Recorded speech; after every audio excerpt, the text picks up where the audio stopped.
Going on, guys? Happy Wednesday. I was about to say Tuesday because usually I'm here on Tuesday. I might be switching to Wednesday. We'll see. I don't know. I have a lot of things in the works. Thinking about also making some just normal videos as well, not just live streaming. We shall see. I got a lot of stuff planned. Got to figure it out. But I just want to jump straight into what we have to talk about today because there is a lot to talk about today. The title of the video is all about Mac Jones. We're gonna get all into the Bucks return, or Tom Brady's return to Gillette Stadium in just a second, because there's just a lot of other stuff to talk about today. First things first is the breaking news of the Patriots releasing and then eventually trading Stephon Gilmore. Now, this broke pretty early, I think, no matter where you live. It broke, I think, at like 5 something my time, and pretty early on the East Coast as well. I think that most people were kind of shocked. I know that there was a lot of people who felt that Gilmore was not going to play again in New England. There were some people who had that as a hot take. I was one of those people that was trying to be optimistic that they were going to work something out and that he would be coming back after he was taken off the PUP list. It just seemed like a lot of what we were hearing was pointing to them figuring something out and him coming back. Of course, we heard all sorts of things this offseason. Gilmore was holding out because he wanted more money, which I agree. He deserved more money. So that was one reason why he didn't attend like training camp and any of the preseason. But then we were told that he was also injured, dealing with like a hamstring injury or a quad, whatever it was. And that was why he was out. I mean, they put him on the PUP list pretty early. So, that seems like that was likely as well. But it's, if he was really holding out, there was rumors that he didn't want to be in New England. And then you see this morning that that's not the case, that actually, I think Josina Anderson had tweeted. Yes. So she said this morning, my understanding is that yesterday evening and this morning have been an emotional experience for Gilmore. Not only will he be changing teams, moving family, kids, changing school, his original intent was to find a resolution in New England that also credited his worth. So, of course, originally they were planning on just releasing him, and then they had until the 4 p.m. deadline to decide whether or not they were just going to release him or if they were going to trade him. And we had heard rumors even as of last year, before the trade deadline, that there were a lot of teams that were interested, but that they weren't offering what the Patriots wanted. So I wasn't surprised at all that there was the possibility of him being traded. I think it was just dependent on where he was going. And that ended up happening not too long after they spoke to the media, actually. So he ended up being traded to the Carolina Panthers, which is also being rumored to have been a courtesy to Gilmore, that he actually wanted to go back because he is from South Carolina, went to college in South Carolina. So it's possible that Gilmore asked to, return home. I think someone else was reporting that he was interested in going to Green Bay. Then there was rumors that Tampa was interested, which wouldn't be surprising given their current cornerback situation. But I'm kind of glad, like, he went to a pretty good team. The Panthers are definitely getting better. It's home. His wife had tweeted something about, like, Stephon had to, like, drag her out of Charlotte, I think she said. And now they're going to be living there. So I think that it's probably a situation that they're all happy about. Outside of the New England area, I am very disappointed about it, if we're being honest. I was really, really, really hoping that they were going to figure it out and that he was going to return this season. I feel like when he was gone last year, and even in some games this year, it was just very obvious that he wasn't there. His absence was certainly felt, and it's really just disappointing that it's ending this way. He is said to be returning in Game 7 for the Panthers, and that he'll be ready to play. And it is being said too that he will play on his current contract, which I believe is up to like $5.98 million, which some people were kind of surprised about, but I feel like if we really, really think about it, I don't think that it's that surprising. Like, if he obviously wants to play, and it is said that his injury is fine, that he's feeling fine. So of course he's going to be traded to a team, and then he's going to say that he's going to play, because I mean, you don't really want to go to a brand new team and then give them a hard time about a contract situation. So I'm not surprised. It just kind of stings a little bit, because if that were truly the case, then it's like, what happened there? Why couldn't they figure something out? If he was willing to play that in New England, then I'm just kind of like, what happened there? Like, what went wrong? I'm assuming that's probably not exactly what happened, but maybe it's something that we're never going to know. He did release a nice statement earlier, and I'll read that in case you guys do not have Instagram, or maybe you just haven't seen it. He said, "Pats Nation, it is with mixed emotions that I announce my goodbye to this great fan base. We enjoyed so much success together, and you have been an incredible inspiration for my individual achievements. Thank you for supporting this Rock Hill kid and allowing him to achieve his NFL dreams. To Mr. Kraft, the coaches, and the organization, thank you for providing me with this platform and allowing me to be part of greatness. Most of all, I want to thank my teammates who lined up next to me every Sunday with one goal in mind. Those moments on and off the field will never be forgotten. Sincerely, Stefan." So that was really nice. It just is like, it was just such a sucky way to wake up, honestly. This is like, I know that it's not going to be the same for a lot of people, but this is the third time in a year and a half where I woke up to news that I just was not happy about. Those 3 times being Tom Brady saying that he was leaving the Patriots, Cam Newton being released, and I know a lot of you are going to come for me for that because you don't agree with it, and that's fine. It's just my feelings. I was really upset. And then this news, I was just not excited about it. I was trying to be as optimistic and hopeful as possible that he would return. But, we just are going to have to deal with it. I did want to just go over some of the things that he accomplished while he was in New England, because it feels crazy that it was only 4 years. I feel like he was around for a lot longer than that, but there are a lot of huge moments that he did bring in those 4 years. One of them being that pass breakup in the 2017 AFC Championship against the Jaguars.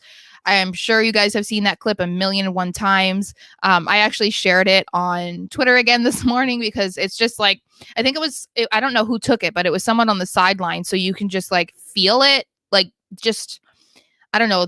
And just the crowd reaction is just like gives me goosebumps, like even thinking about it. Then of course he got that interception that basically sealed the game in Super Bowl 53, earning the Patriots their 6th Lombardi.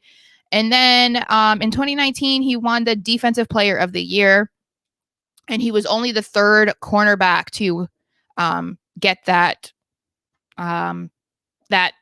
award, in the last 25 years. So, like, this is his career stats too. Let me go over this too, because I had to go back and look at it this morning, and it was just crazy. So he played 56 games, 11 interceptions for 200 yards, 2 touchdowns, with one of them being of 64 yards, 52 passes defended, 3 forced fumbles, and 3 fumble recoveries. So if you're like me, you were pretty worried about this too. Like, of course, your emotions are felt at first, where you're disappointed that he's not going to be on the team anymore, and what are the Patriots going to do, and like, how is the secondary going to be without him? Blah blah blah. If you're like me, then that was a huge focus this morning as well.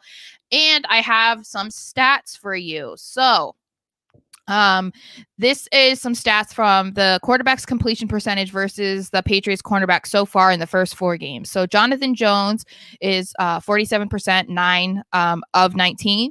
Jalen Mills is 50%, 5 of 10. JC Jackson is 54% at 13 of 24. And quarterback passer rating versus the Patriots cornerbacks. JC Jackson is a 44.09. Jonathan Jones, 63.04. And Jalen Mills is 78.33. So JC Jackson is clearly leading that there. Jonathan Jones obviously has the lowest percentage, but JC Jackson isn't that far ahead, and he's had more passes thrown his way. So people were mentioning that they feel that part of maybe the reason why they also traded him was maybe Belichick is feeling comfortable with the secondary that they have right now and the corners that they have.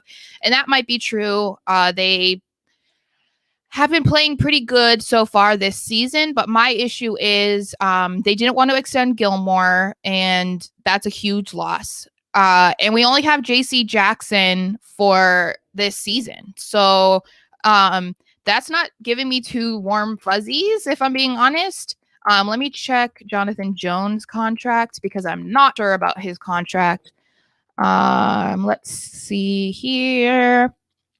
Because we have to remember that they put a tender of a second round pick on JC Jackson this offseason. Okay, so it looks like they have Jonathan Jones through next season, and then he will be an unrestricted free agent. So, I mean, I guess that's better than them everyone leaving this offseason, but it still is just not ideal.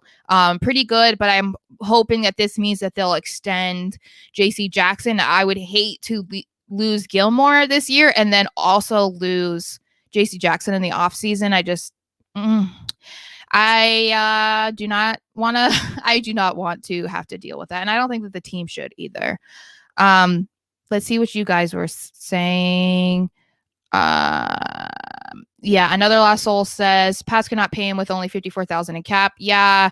I think they definitely cleared a bunch of cap for trading him versus releasing him. They were going to add more to dead cap, and so that's good. I was just kind of hopeful that they would be able to get more than a 6th round pick. I feel like that's just crazy to me. And I mean, he's going to a team whose defense has been doing really well this season, and they have a pretty great secondary. So, it's going to be hopefully good for him, but I just don't know where the Patriots go from here. Like, hopefully JC Jackson isn't going to be demanding like a ridiculous amount of money and we get stuck in the same situation next season. Faisal says one of the cornerbacks had to go. True, but like, did it have to be Gilmore? I mean, like, we're only a season and a half removed from when he won Defensive Player of the Year. And he was still on track to do really well last year as well. And then he just ended up getting injured. So, Billy says they want to extend him, but he wanted too much coming off an injury and getting older. Yeah, I think what's funny though is I think that they said that he was wanting kind of like what was it, $15 million a year, which is only like the 8th highest in cornerback. So it's really not that bad. So it's kind of hard to decipher what exactly the issue was because they spent a lot of money in free agency. And I feel like if he were a priority, then they should have gone with trying to establish that pretty early on in free agency when they were bringing in all these new players and extending players, whatever, because they had the money then. So I'm assuming that they weren't wanting to pay him this year. I don't know what it is. Anyway, we can get into this more if you guys have more to say to it. Feel free to comment, please. But I also wanted to go with some, I guess, happier news. The Patriots are bringing back Jamie Collins for a 3rd time. So I am all for this. I am not for the people that are saying it's a reunion of the boogeymen. I am one of those people that have decided that nickname has been retired because in the 2019 season, they earned that at the beginning of the year and it was going great. And then they, of course, played some harder teams and it kind of just went to crap. So I feel like it's just bad juju. We don't want to revisit that. And so far, they're not playing like that anyway. So, I mean, if we want to just say it's like a reunion of those that were a part of that, then that's fine. But I'm excited because obviously he's very familiar with Belichick and the way that the Patriots play. And just the team, especially with some of the guys that are back. And I think that we've kind of not really been having a lot of greatness coming from Kyle Van Noy or Hightower this season. Like they've been kind of quiet under the radar a little bit. So I wonder if Jamie being added will be like a little bit beneficial. I saw someone, I can't remember who it was. So shout out to whoever you are. Where they said that they were a little bit concerned about bringing Jamie Collins in, like how that will affect the younger guys like Winovich or Uche. And I can understand that to an extent for sure, because I feel like Uche is kind of like on his way to being really great. Winovich, of course, is very up and down. I mean, there were rumors about them wanting to possibly trade him or whatnot, but yeah, I would hate for these guys that are older and closer to the end of their career, like kind of, I don't know, pushing the younger guys to the side. But I do think that, of course, they are great guys to learn from. So it's kind of like a double-edged sword here. We'll have to just see what happens.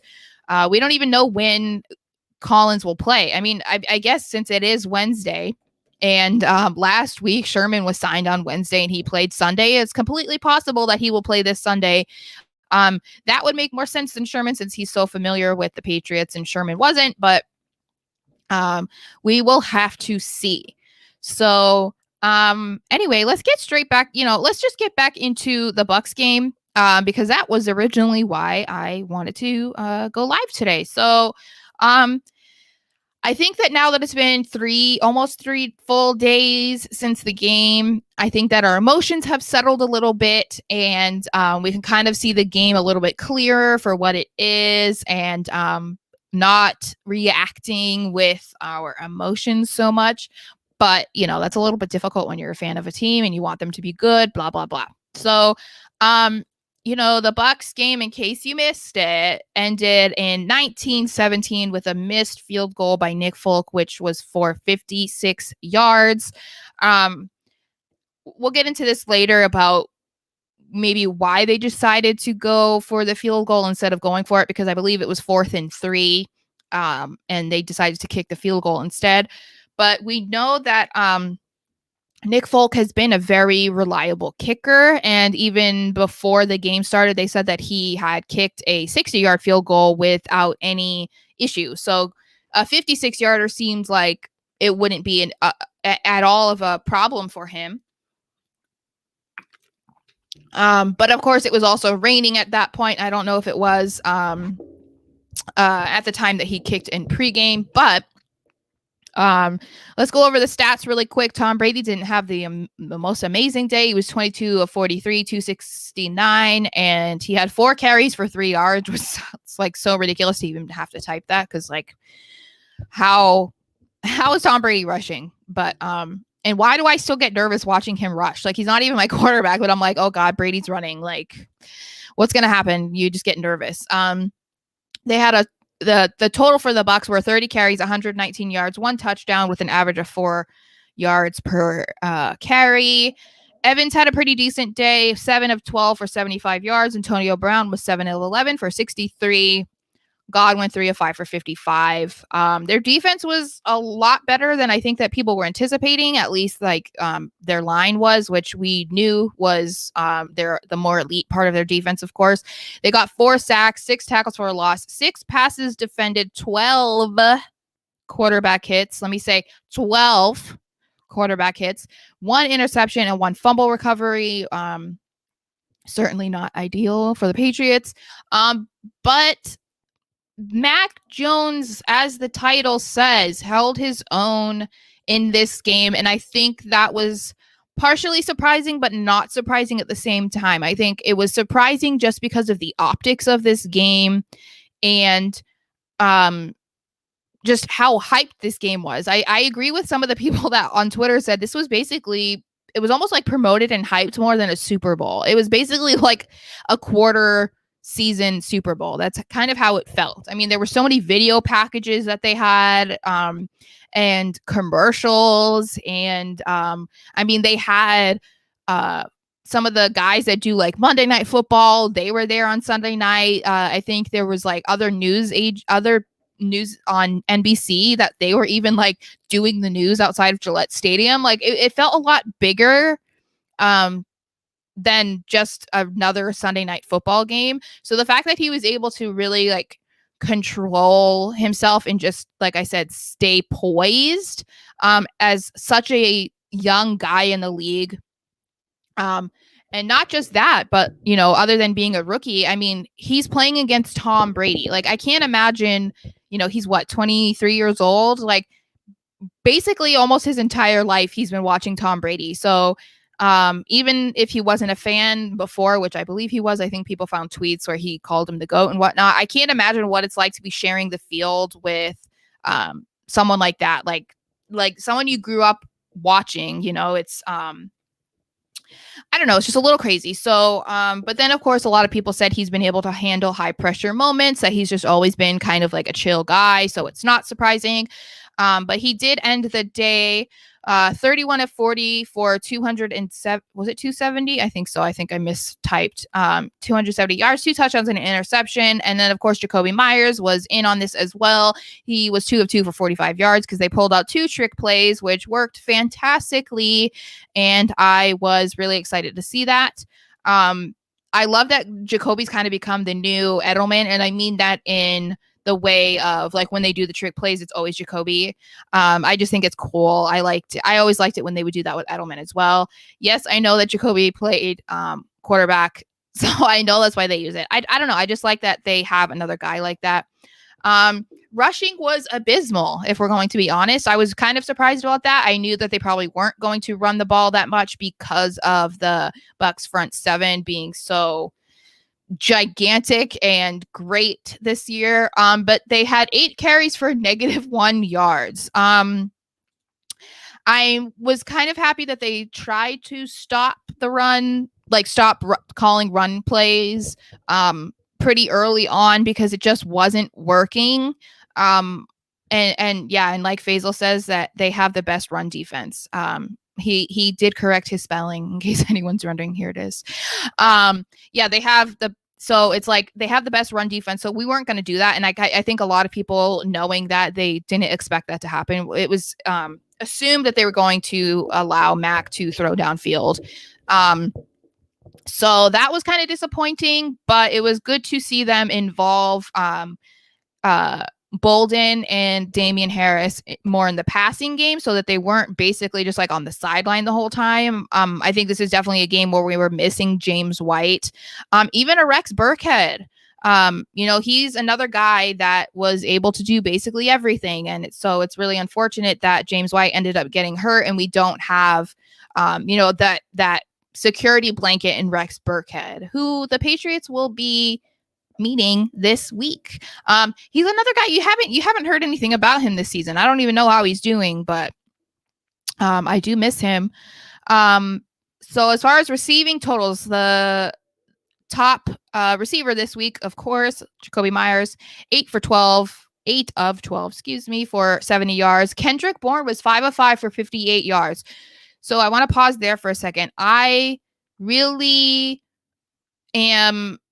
I like to see how much Bourne is being, how many plays are being involved with Bourne this past 2 games. I like that connection that him and Mac seem to have, and I feel like I want to see more play calls with him, because it just seems like it's working really well. And now, because I said that, it's not going to anymore. But I don't know if there's been really a Mac and receiver connection that I've seen that's like worked really well so far, where it just seemed like he was throwing to a guy that was super reliable, whatnot. And I really like that connection with Bourne. It worked well in camp as well. And so I'd like to see his involvement more. I was really excited to see Aguilar get involved a little bit more as well. He was 3 of 5 for 55 yards.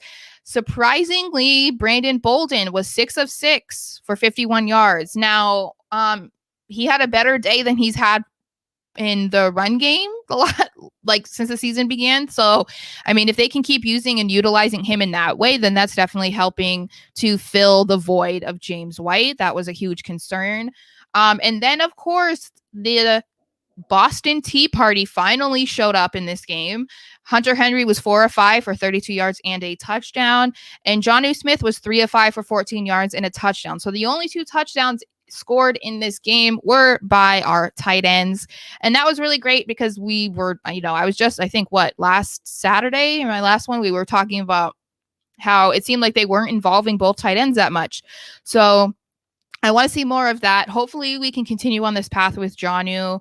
Hunter Henry, though, I mean, come on, guys, let's involve him more, because obviously, it's working. So, although I like Jonnu, but last week with all his drops just bothered me. I wanted to talk about this too. I have the offensive and defensive snap totals, which was really interesting. Jacoby Myers, of course, got the most at 56. I believe it was 59 Aguilar. Then it was Aguilar at 49, Hunter Henry at 40, Bourne 36, Damian Harris 36, Jono Smith 28.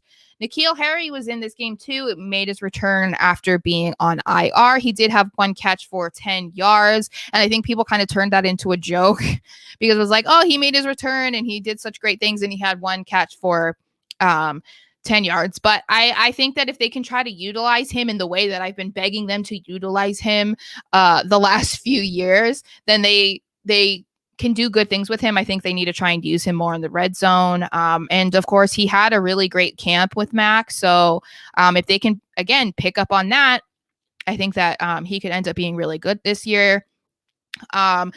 Defensive totals. I'll talk about the surprising ones, I guess. Jalen Mills was in at 78, Van Noy 75, Judon 68. I want to talk about Judon, okay? Because I know that he was a hot topic during the game, especially with all these like NBA and other players that were talking about him and tweeting about him, saying like, who was it? Donovan Mitchell saying like, oh, the dude with the red sleeves came to play. Yeah, he's like the main guy that came to play. And I have to say, Pascap, aka Miguel, he put up and broke down Judon's contract, and it is probably one of the biggest steals that Belichick has ever done, because like that dude is amazing and he's doing exactly what Belichick brought him in to do and exactly what has been lacking in this Patriots defense for a while now. And I love Tom Brady and I've talked about him a lot, but I was really hopeful that we would get a sack or two or more from Judon in this game. And fortunately, but unfortunately, Judon did get a sack in this game, but it was the only sack that the defense got. Ross says Judon is a beast. Yes, he is a beast. He's definitely one of my favorite players, I think, on the Patriots. Definitely one of my favorite players that they've brought in this year. But I think he's going to become one of my favorites just in general. Like, I don't know. I like his energy. I love how tough he plays. And I don't know. I liked how he handled himself. See, like Donnell is saying this too. He said he's the only person who didn't buy into the hype of the matchup last week. That's very true. I liked his press conference, and I liked that he like Donnell said, that he wasn't buying into that. Like he wasn't making the game bigger than it needed to be. Of course, the headlines had to talk about Tom Brady's first return to Gillette since he left last year. So like, yeah, there's a lot of layers to that and whatnot, but Judon wasn't even a guy that played with Tom Brady. He always played against Tom Brady. So I just kind of feel like, it was kind of a silly thing to even be trying to get him involved in that type of conversation. But Judon did have one sack. He had 3 tackles for a loss, 2 passes defended, and 3 quarterback hit. Oh no, sorry, that was the defense in total. So let me go again. Defensive totals, 1 sack was by Judon. That's what I meant. 3 tackles for a loss, 2 passes defended, and 3 quarterback hits. 3 quarterback hits compared to the Bucs, who had 12. I just want that to just, sit for a second. Anyway, so we need to get that picked up a lot. Certainly, we expected that type of production from the Bucs defensive line, because they're a monster right now. But Judon had 7 tackles, 4 of which were solo, 1 sack, 2 tackles for a loss, and 2 quarterback hits. So of the 3 quarterback hits, Judon had 2.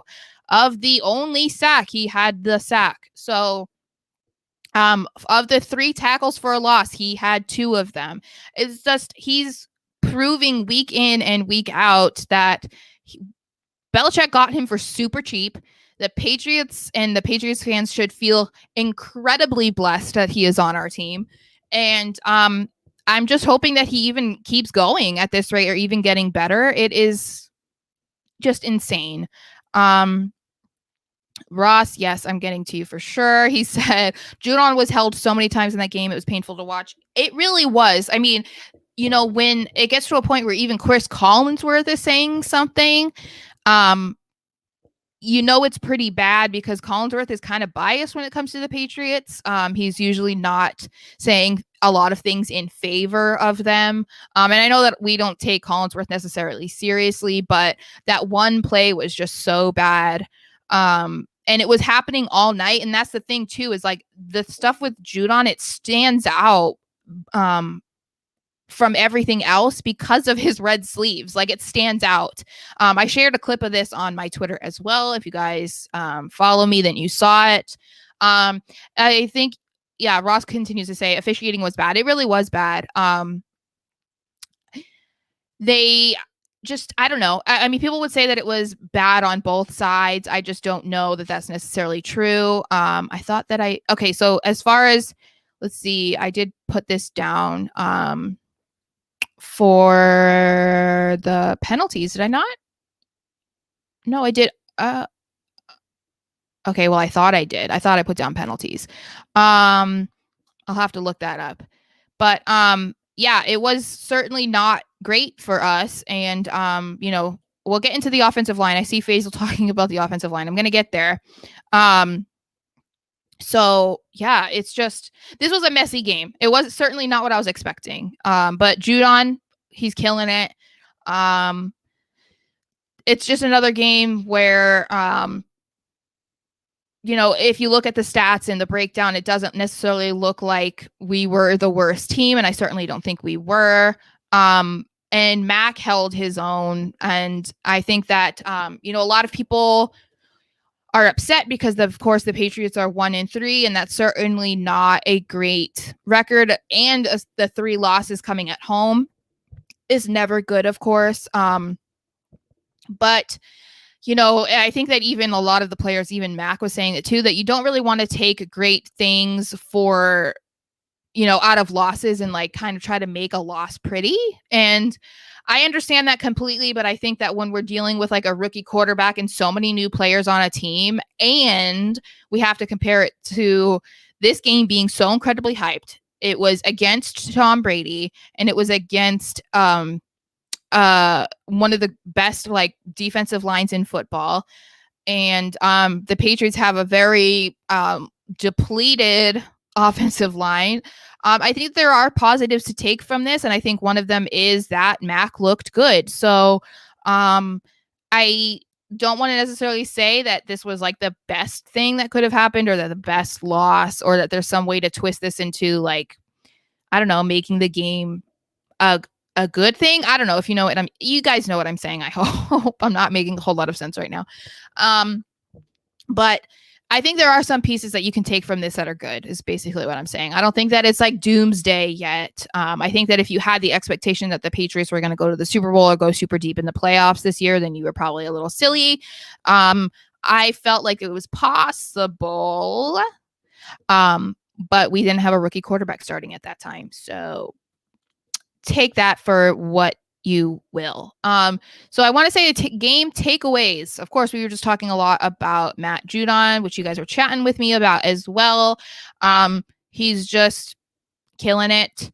I also want to say that Richard Sherman wasn't that scary. At one point, Mac had 19 straight completions, and I think he was I had it at one point. He was like 7 of 7 or like something like that for like 70 something yards throwing towards Sherman's way. I was kind of expecting that Sherman was going to start, and I wasn't too concerned about it. Honestly, he's been out of football, like I said, since January, basically.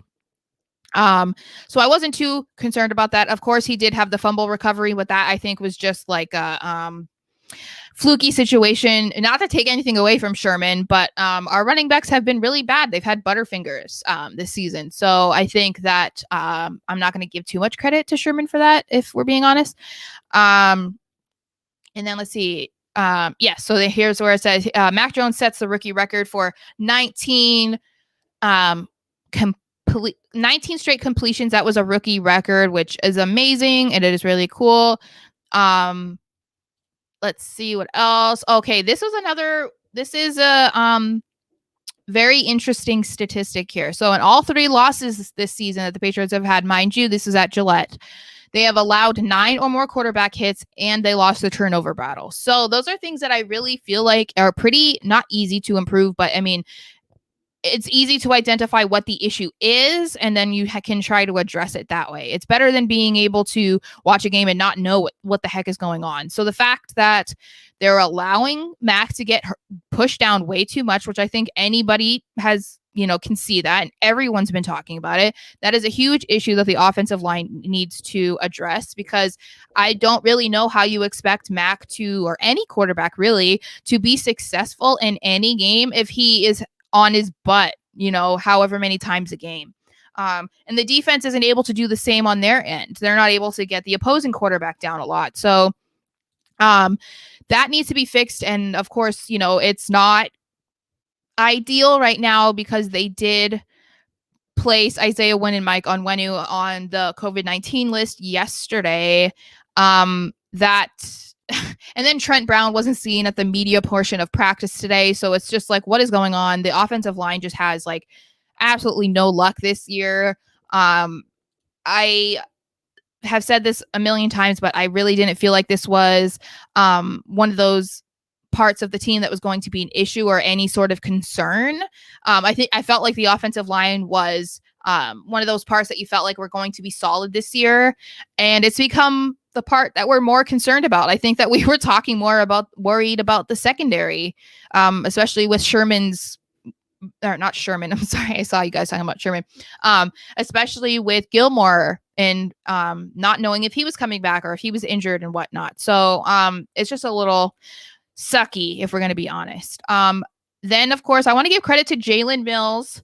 I know from live streaming with Dear Pats Nation at the time that a lot of people were not thrilled about the Jalen Mills signing. I know that he didn't have like the greatest overall career when he was with the Eagles, but he's actually doing really well so far. I think, who was it? Zach Cox, I think, that broke this down. It said Jalen Mills has been performing better than what anyone predicted, which, basically everyone was not super thrilled about it. I think a lot of people were not excited about his contracts either, which is just like, whatever. But week 1, it was 1 of 2 for 13 yards. Week 2, 1 of 2 for 4 yards. Week 3, 1 of 3 for 12 yards. And week 4, 2 of 3 for 54 yards. Of course, that was, he was beaten by Godwin twice on the final drive of the first half in that game. So that's where a lot of that yardage came. But other than that, basically anything that's been thrown his way, he's been holding it up. Let me see. Oops.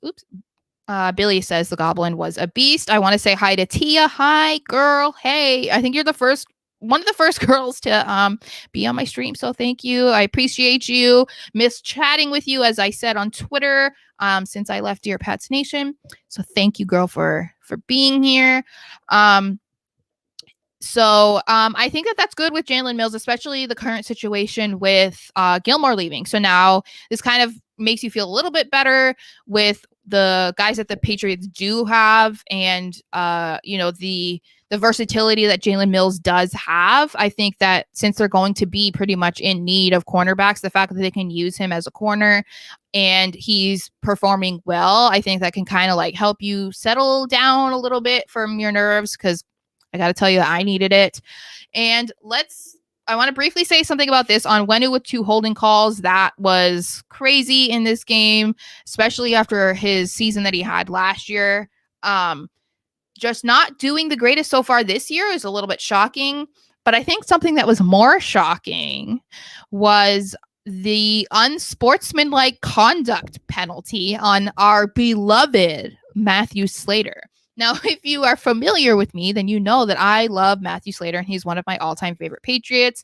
So this was really funny to see Twitter's reaction to this penalty, because, I guess it was correctly called, although, he was forced out of bounds and then was like being prevented from coming in bounds. And he would have had a gigantic play that would have been amazing for the Patriots, but it ended up being called away.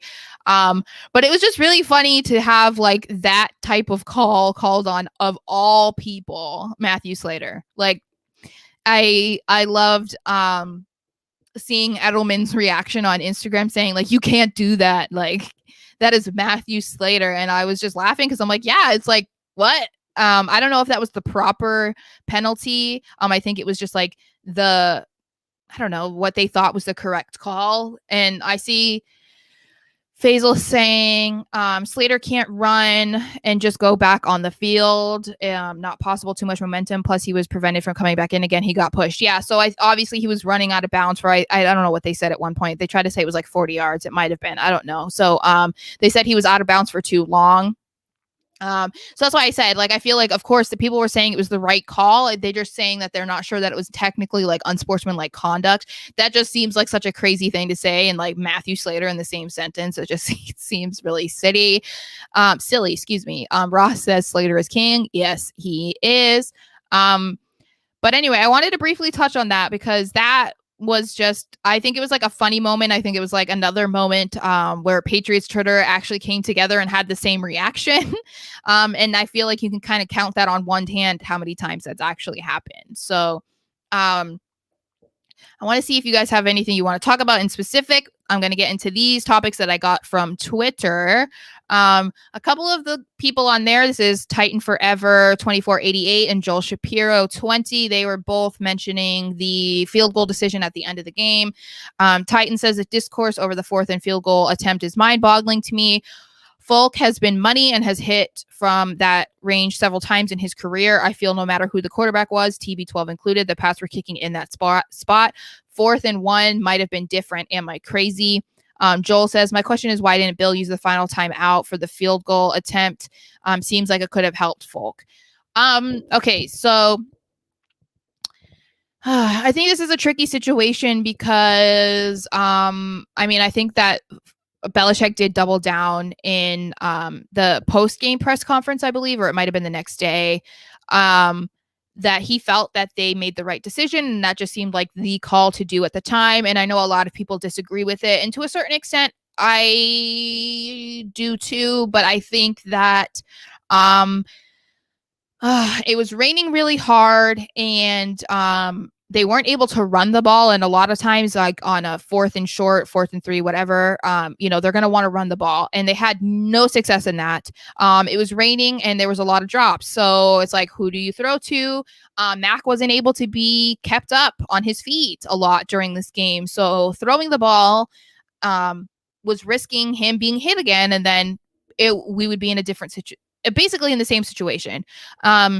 So I think it was just like a sucky end to the game. It was certainly not what you wanted, but it's kind of hard to dissect. But I see Billy saying you can't kick there. Faisal is saying it was the right decision. Yeah, it's I think it's going to be something that is going to have a lot of Patriots fans arguing about for a long time. It's just one of those situations that it didn't work out, but had it worked out, I don't think anyone would be questioning it. Because then it would be like, oh, well, we have Nick Folk and he's a really great kicker. He kicked a 60-yard in pregame, blah, blah, blah. So yeah, Faisal makes a good point. One of my friends said trick play, but they had us figured out with the tricks. Yeah, because they'd already done 2 trick plays at that moment. So they basically were like, out of stuff. They didn't have anything that they could do on the ground. It was risky to be throwing because, like I said, Mac couldn't be held up by the offensive line. And then, of course, it was raining, so a lot of drop balls. So there wasn't a whole lot that they could do. Let's see. Donnell is saying Bill didn't trust his offense not to move the ball without a penalty, in my opinion. That's possible, too. It's also just, like I said, they couldn't run it. And, it was raining. So if you don't really trust your receivers to get it or your offensive line, I feel like the offensive line was more of the issue. I don't know that Mac is a pretty accurate passer. So I don't know if that would be the issue. It would be more so 1, the offensive line being able to keep Mac upright, and 2, the receiver not dropping the ball because it was raining pretty hard at that point of the game. Billy says it's just a what if they went and didn't get it, you'd be hearing it, or if he misses. Yeah, that's it. That's basically what it is. Like if they hit it, or if they went for the kick and he got it, then it would be like, wow, that was crazy. I can't believe they did it and he got it. But then at the same time, if they missed it, then that was going to be the talking point. So it was kind of another situation. Like I said earlier, it was a double-edged sword. It was just like, you have to decide. They don't have a lot of time to decide. And I believe it was Joel that said in the question if the timeout would have helped. I don't know. Possibly, but I mean, regardless of taking a timeout or not, it was still going to be a 56-yard field goal in the rain. So I don't know that there was really an upside to taking a timeout there. It was barely missed too, and that's the thing that I think that sucks the most. That like if it was kicked and it was like way off, then I feel like it might be a little bit easier to digest and accept it. But the fact that it was like this much off is just like stabs you in the heart, right? Like it just hurts more because it was like, oh man, like maybe even just a yard closer, or maybe whatever, like just little teeny things that could have changed if the wind wasn't blowing, or you know what I mean. And let's see what else. So these are some player related questions that people had too. This is from Brodus Operandi, which Andy has joined a few of my Twitter spaces. So he is pretty cool. You guys should go follow him. He says a bit more lighthearted question. Jakobi Meyers has, in parentheses, I believe, the record for the most receptions in NFL history without receiving touchdown. How much longer do you think that continues? That is another thing that's crazy because he was the number one receiver on the Patriots last year, and he's certainly on the path to possibly be that again this year. And yet he still hasn't scored a touchdown. I feel like that is the craziest thing to say, and what a crazy statistic to set the record for. Like, I don't know if the types of records that people can break in the NFL is just crazy to think about, like how they even come up with these statistics, like who sat there and came up with calculated all of these receivers' numbers and how long it took them to get a touchdown. That's crazy. I would like to believe that he's going to get a touchdown this season. I think it's just I think it's just it's gonna depend on the game, really. I don't think that he isn't capable of doing it. He certainly is. I just think that I think he's being covered a lot more because obviously he was like their number one guy last year, so he's probably being treated as the number one guy this year, and so he's not getting open as much. But I'm really hopeful that he will. I feel like he deserves to get a touchdown and to actually score a touchdown, not throw for a touchdown, because he has done that. But that's not going to be the same feeling as getting in the end zone yourself. So I'm hopeful. I don't know how long it will last, but I'm hopeful that he will get one, at least one this season. Let's see. Donnell says Jakobi Meyers is watching film on JE11, so he's learning. Yeah, I think that's a good idea. I do like that. King Kato, Joe, do you think once Folk gets his leg healthy, Bill tries from that range again? Possibly. I didn't know that what's the injury he's dealing with? I can't remember. But it doesn't seem like he's too keen on bringing Norden or Nordine. I need someone to tell me how they say that, because I've heard both. I was finally validated, because I don't think I heard it before, about Onwenu's name, and I would assume it's Norden and not Nordine, but I've heard both. So anyway, but he doesn't seem to be a huge believer in him right now. So I'm assuming that he's going to want to keep with Folk as long as he can. But of course, okay, so he says plantar leg injury. So yeah, definitely not. Donnell says too, definitely not ideal. But I think if there were maybe clearer conditions, then possibly. But I think that, it's kind of putting him a little bit at risk when you're doing it in the rain. And I mean, I would like to believe that we don't have to do another 56-yard field goal for a while. I feel like you do that when you have to, but it's not the thing that you want to be doing. So, Joe says, let Meyers catch a shuttle pass and run it in from behind the line. I don't care how he gets a score. I just really hope so, because he's just been too great for the team to have not scored yet. Let's see. Nix moves the sticks. She's another friend of the show. You guys probably know her from anyone who watched Dear Pats Nation. Nix was on there. Rice King is what you might be more familiar with her. Feeling that the defense needs one more pass rusher opposite of Judon and a better rotation, and Gilmore can't, we know what happened since she sent this question. Defense is stout, worried about offense. I know how to fix offense, but doubt Bill does it. I forget what she said. I don't remember what she said that meant, because I think I asked her for more specifics there, and I think she didn't want to give it to me.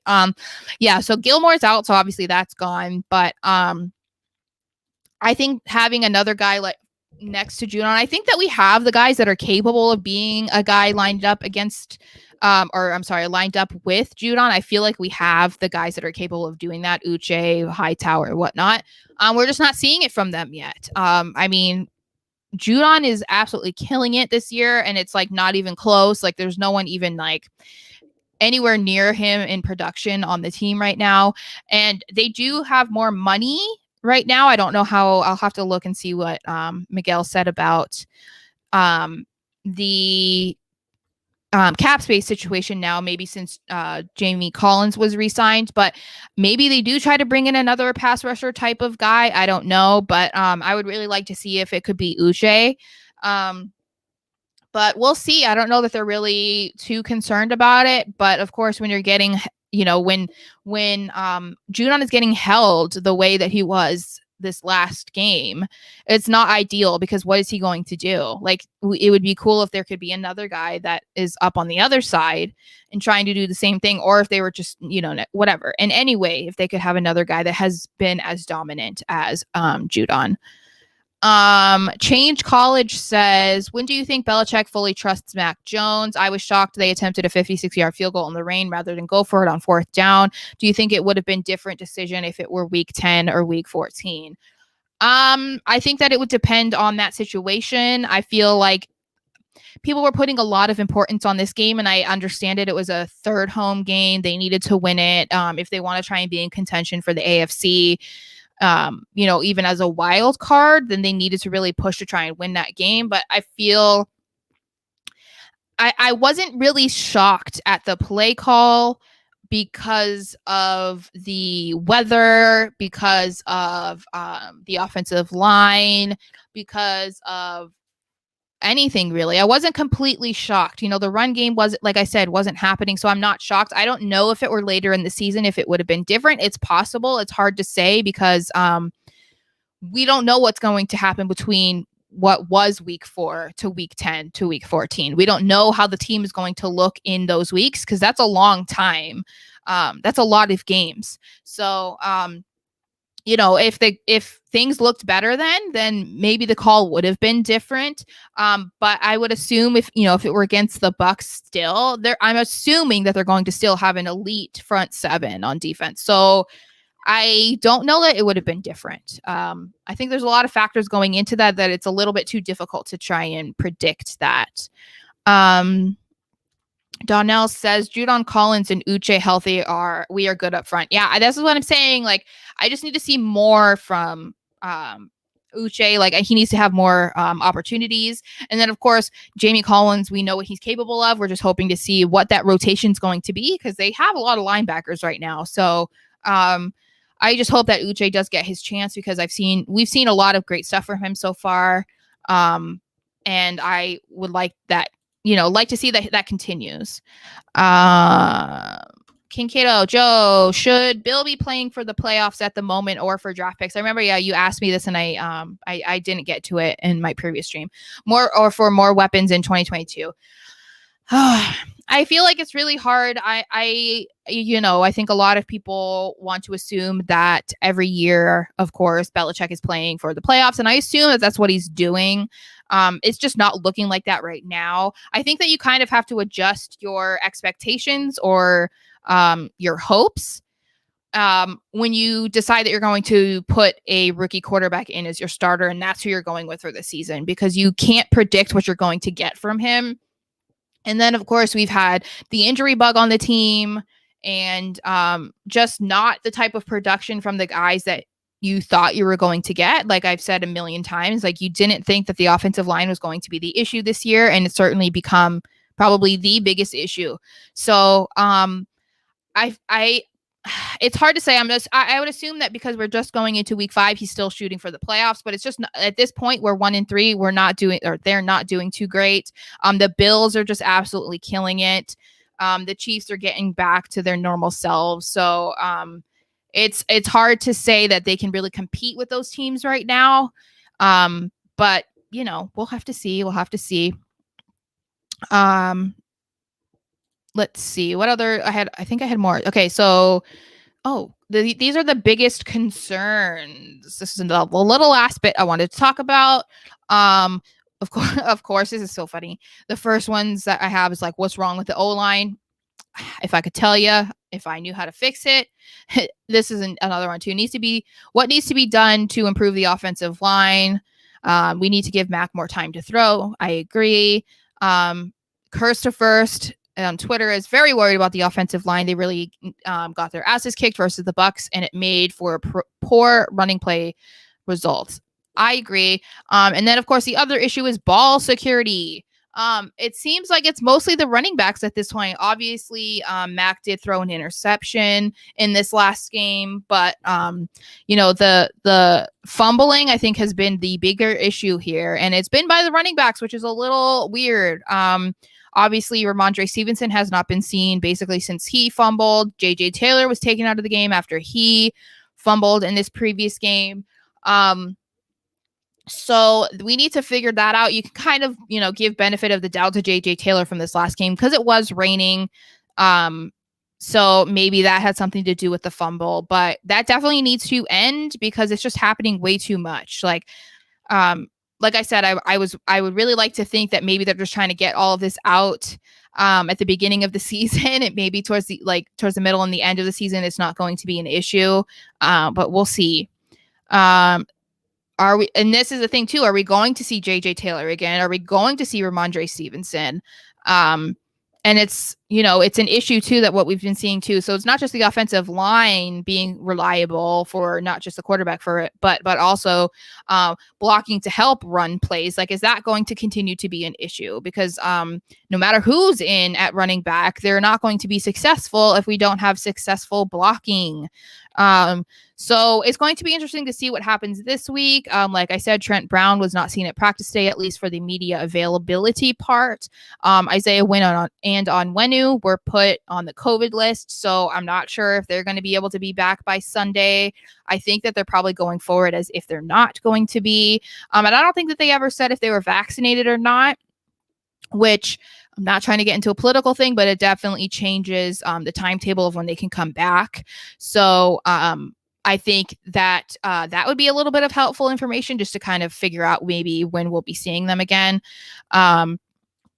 But that is not, we're kind of lucky that they're going to be going up against the Texans, who seem like a complete mess right now. I think that is definitely a huge bonus for them this week, and hopefully they get the W in Houston. But this is the last thing I want to get your guys's input on. So before the game, of course, everyone was talking about it because it was Brady's first game back, blah, blah, blah, blah, blah.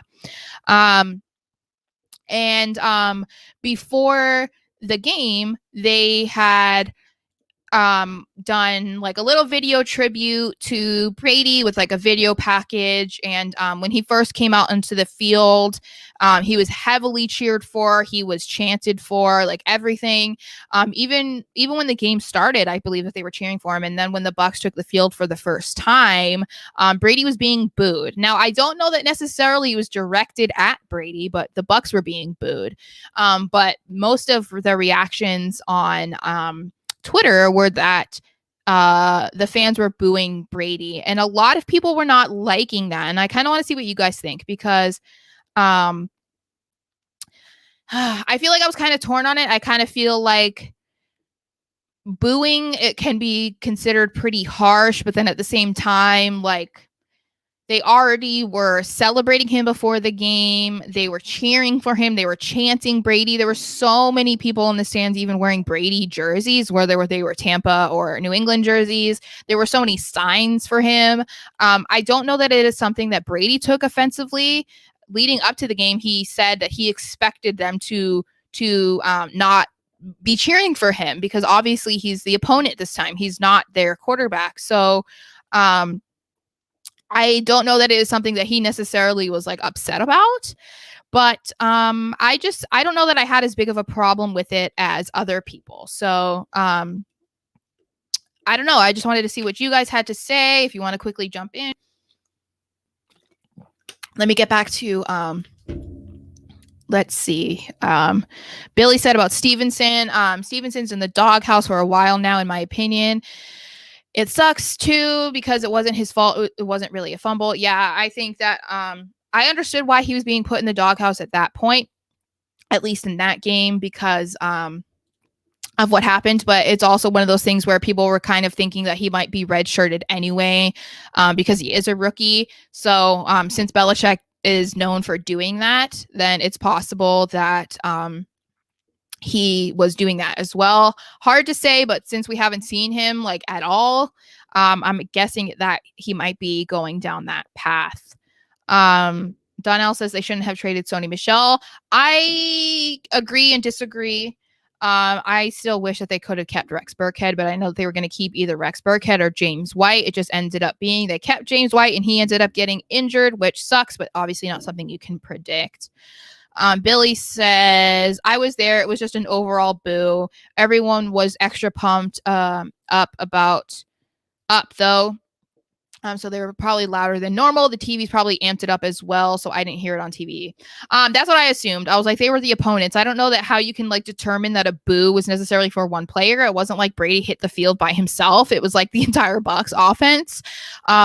So I think that it just made like more of a headline or a bigger story for people that get more clicks about saying that his first return to Gillette that he was booed. And it's just like, you can't say that as if it's just like negating everything that they did before, like with the video tribute and all the chanting, like, and everything that he even did after the game. So it's like, I don't really know. But that's finally over and done with. We do not have to hear anything about Brady returning to Gillette for the rest of the year, at least. I'm just glad that hellish week of media is finally over. Now we don't have to deal with the emotions of that game before, during, or after. Now we have to deal with the Houston Texans. So Brandon Cooks is there and Rex Burkhead is there. So, and they have some Casario is there, so they're going to be very familiar with the Patriots. Hopefully this is a game that they can win. It is definitely a must-win game for them if they want to have any sort of possible chance this season at all. So we shall see. But I want to say thank you guys for joining me today. Sexy Rexy might get cut, Faisal said. Possible, because I'm not really seeing a lot from him, but I would love for him to come back like on a super cheap thing, because you know me, I love me some Sexy Rexy.